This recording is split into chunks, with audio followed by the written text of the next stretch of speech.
Whatever.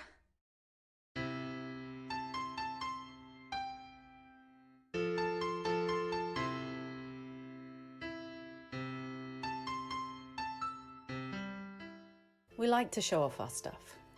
Whether it's our fancy clothes, how many elephants we have, our bananas, or our Air Jordans, showing off our stuff makes us feel good about our place in the world. Artists, too, are interested in stuff. When an artist uses an arrangement of common objects as a subject of their work, they're making what's called a still life. For a long time, people have been using the things around them in their art.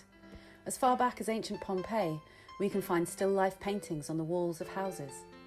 Still life painting was big in Holland during the 17th century. Every detail in these Dutch paintings was a metaphor, representing both the abundance and fleeting nature of life. Later, in France, some artists began exploring abstraction and used still life painting to experiment with colour and form. As art became more abstract, still life painting fell out of favour, but a group of artists known as the pop artists brought it back in the 1960s. The still life is the subject for all types of artists, using all different kinds of media. Chinese artist Liu Yingzhao looks very carefully at the objects she paints. Her style of painting is called representational. She uses oil paint on canvas and is interested in how light reflects off objects.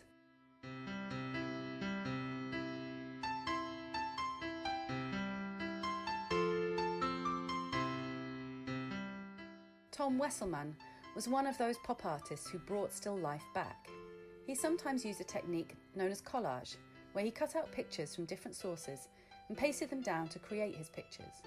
Sometimes he even used actual 3D objects in them.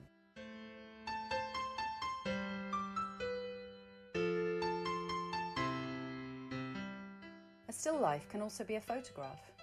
Korean photographer KangHee Kim uses bright colours to create still life photos that may seem a little weird, but she's trying to get us to think about how everyday things can be poetic.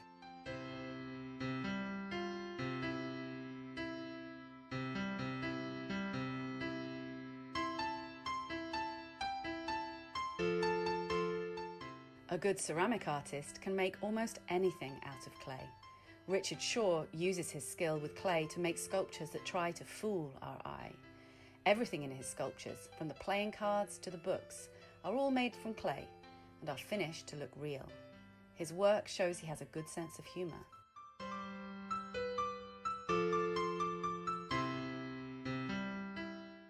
Although mostly known as a painter, Richard Diebenkorn also liked to use ink to make drawings. He found things around his home or studio to draw. Even though a coffee cup or a pair of scissors do not seem that exciting, he's able to use his drawing skill to make interesting drawings from these simple subjects. As you can see, there are many ways in art to use still life to express perspectives about life. These 5 artists all use different media to explore what is possible using still life as their subject.